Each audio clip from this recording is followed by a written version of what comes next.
Сокриените 350.000 евра во ѕид кај судијата Ѓоко Ристов не се само скандал, туку символ на неказнивост и системска слабост, смета министерот за правда Игор Филков. Настанот не само што ја нарушува довербата во судството, туку го загрозува интегритетот на функцијата судија. Според Филков, по последните случаи со корупција изминатиот период, граѓаните со право се прашуваат каде е правдата, кога предмети за висока корупција со години стојат без разрешница.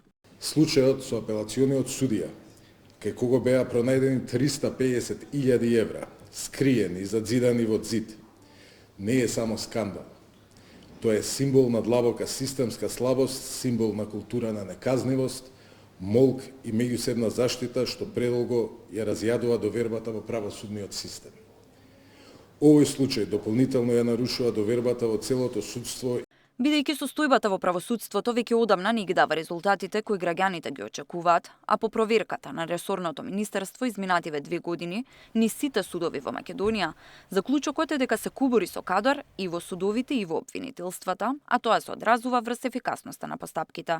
Министерот Филков доставил известување до финансии со кој укажува на потребата од итни вработувања во судската и јавно-обвинителска служба, а подготвен и новиот закон за Академија за судии и јавни обвинители.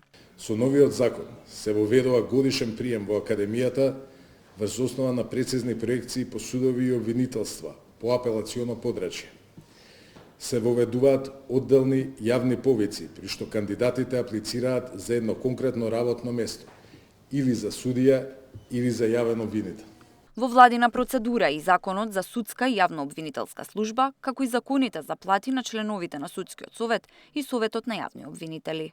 Иако претходно премиерот Мицкоски кажа дека судиите и обвинителите не заслужуваат повисоки плати, бидејќи довербата во правосудниот систем е многу ниска, Филков очекува поддршка од коалициониот партнер за овие закони, бидејќи тие се според реформската агенда и европските стандарди.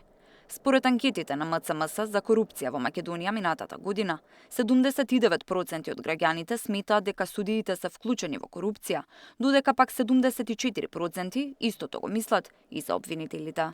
Тамара Дичевска, Сител телевизија.